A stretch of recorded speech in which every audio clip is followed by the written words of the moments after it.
दोस्तों, तो चलते हैं हम अपनी एनिमी स्टोरी की तरफ, लेकिन उससे पहले सब्सक्राइब जरूर कर लेना। Let's go enemy time. तुम्हारी हिम्मत कैसे हुई मेरे होते हुए यहाँ से भागने की? तो आली उससे कहती है, तुम्हें समझ में नहीं आता कि तुम देख नहीं रही अभी सुजुकी को हमारी जरूरत है। तो स्नो गर्ल बोलती है, तुम्हारा पीछा यातान के लोग क्यों कर रहे थे? आली बोलती है, यातान कौन है? और स्नो गर्ल बोलती है, ये लोग यहाँ पर बहुत ही अमीर है और बहुत ही ताकतवर भी। तो स्नो गर्ल फिर से उससे पूछती है, ये लोग तुम्हारे पीछे क्यों हैं? और सूजी कहती है, मैं खतरे में हूँ। मुझे होटल के मालिक ने मुझे बेच दिया है और कहा मैं यातायात से शादी कर लूँ और मैं ये रकम पे नहीं कर सकती क्योंकि ये रकम बहुत ही ज्यादा है। तो स्नो गर्ल बोलती है, यातायात के लोग कितने बेवकूफ हैं, तुम्हें इसने फंसाने की कोशिश की है। अगर आगुरी भी तुम्हारी हेल्प करेगा तो टेंजिन भी खतरे में पड़ सकता है। और आली उससे कह रही होती है, पर उसी वक्त मास्टर आ जाते हैं और मास्टर को देखकर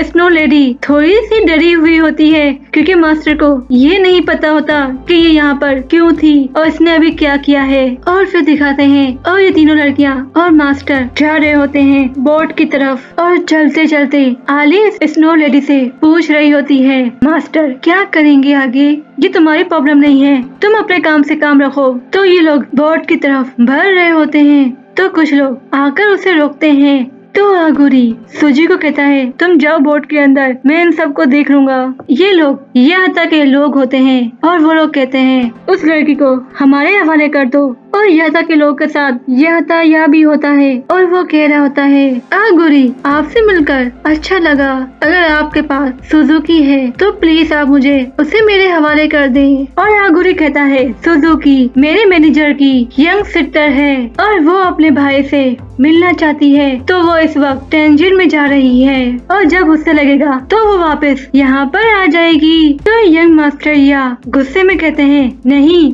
ये सब झूठ है। तो आगुरी उससे कहता है, सुजिका आपको पसंद नहीं करती तो आप उससे जबरदस्ती शादी नहीं कर सकते और आप थोड़ा सेल्फिश हो रहे हैं। और ये बात आली सुनती है तो वो क्या सोच रही होगी आप खुद बताएं। तो वो सोच रही होती है, तुम भी तो उसके जैसे ही हो और तुम जो ये कर रहा है तुम भी तो वही करना चाहते हो।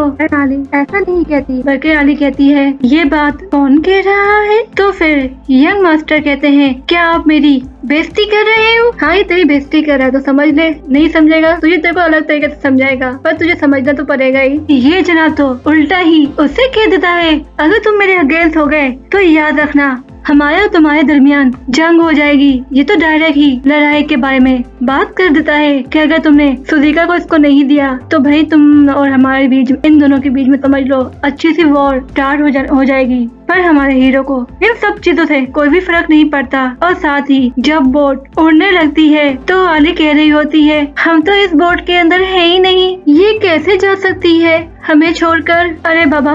और ये यंग मास्टर कहाँ पर हार मानने वालों में से था तो उनके साथी तीर कमांडर निकाल लेते हैं और तीर के अंदर आग भी जल रही होती है और वो लोग बोट पर तीरों से बरसात कर देते हैं और एक तीर आली की तरफ भी जाती है पर उसे तो आगुरी बचा लेता है।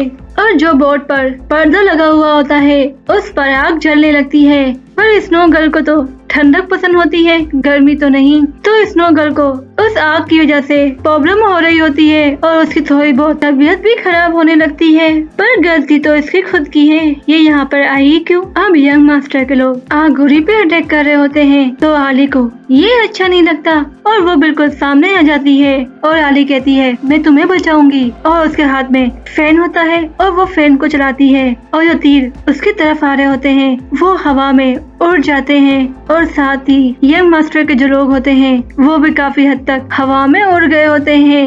और आगुरी को तो यही सीन बहुत ही अच्छा लगता है कि आली ने मुझे बचाया। और आली को तो यकीन नहीं आ रहा होता कि उसने बड़े ही आराम से इन लोगों को हवा में उड़ा दिया और उसे ये देखकर बड़ा मजा भी आता है। और जो बच गए होते हैं वो उसके हाथ में ट्रेजर फैन देखकर डर रहे होते हैं कि इसके हाथ में तो बड़ा ही कीमती अनमोल फैन है। और उन लोगों की फिर हिम्मत नहीं होती कि वो जाकर इस पर अटैक करें। और यंग मास्टर भी उस लड़की से डर रहा होता है और वो कह रहा होता है, ये लड़की है कौन? तो आली कहती है, क्या तुम मुझसे कह रहे हो? तो आगुरी आली के कंधे पर हाथ रखता है और कहता है, ये शीरो तसबाकी की पोती है और मेरी होने वाली फियोंसे।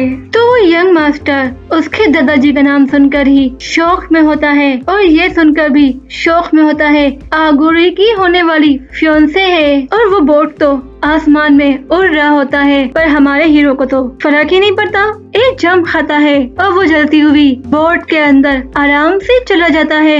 जो बोट का पर्दा जल रहा होता है, जैसे ही आगुरी वहाँ पर कदम रखता है, उसकी आग बुझ जाती है और वो पर्दा पहले जैसा ही दिखाई देता है। और वो यंग मास्टर अपने घुटनों के बल बैठे हुए कह रहा होता है, आगुरी की वाइफ है, अब तो सब कुछ खत्म होने वाला है। आगुरी की वाइफ वो ये कहता ही है तो आली को ये बात पसंद नहीं आती और कहती है बस भी करो। और वो चारों टैंक जी में पहुंच गए होते हैं और उसका भाई उसे देखकर कह रहा होता है, तुम यहाँ? तो सूजी कहती है, बड़े भाई। तो सूजी अपने बड़े भाई को कहती है, यंग मास्टर ने मुझे बचा लिया। तो उसका भाई उससे कह रहा होता है, तुम ठीक तो हो ना?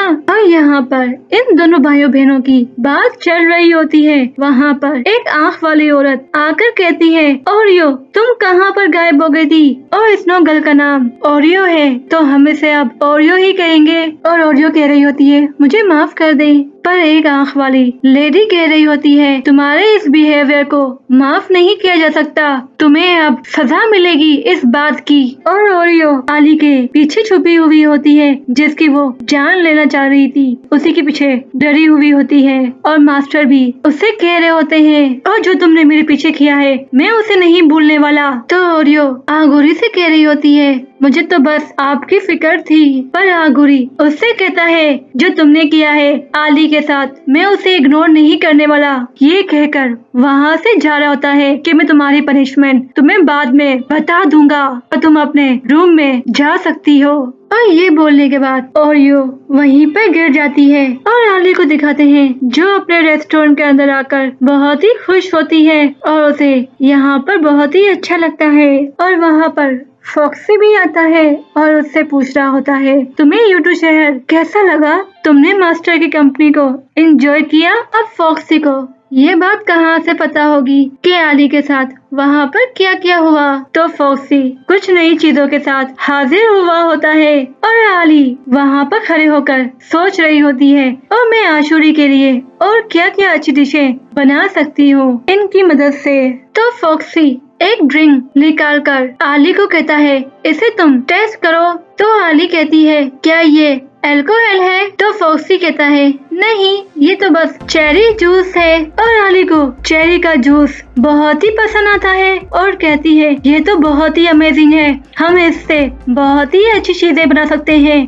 और फॉक्सी कह रहा होता है, मुझे ये गिफ्ट शॉपकीपर ने दिया है और ये बहुत ही फेमस ड्रिंक है। तो आली डेजर्ट बनाने का सोच रही होती है और वो फॉक्सी को कहती है, हमें इसको मेन्यू में भी डालना चाहिए। और फॉक्सी अजीब तरीके से कह रहा होता है कि हमें बहुत ही कीमती चीज को नहीं भूलना चाहिए, जो बहुत ही टेस्टी हो और बहुत ही अच्छी भी। तो आली कहती है, कौन सी डिश को हमें किसे नहीं भूलना चाहिए? तो फॉक्सी हंसते हुए कहता है, राइस ऑमलेट जिसे तुमने बनाया था वो बहुत ही टेस्टी थी। तो फॉक्सी उसे कह रहा होता है, तुम कलरी और राइस को भी बनाना, वो भी काफी अच्छी होती है। तो आली कहती है, हम इस जूस से भी बनी हुई चीज को भी सर्व करेंगे, इससे अशाकी के लोगों को ये डिश बहुत ही पसंद आएगी। तो फॉक्सी कहता है, ये बहुत ही अच्छा आइडिया है, अभी मुझे कुछ काम है, तो मैं काम होने के बाद तुमसे यहाँ पर फिर से मिलूंगा। तो वो अपना काम करने के लिए वहाँ से चला जाता है और आली कहती है,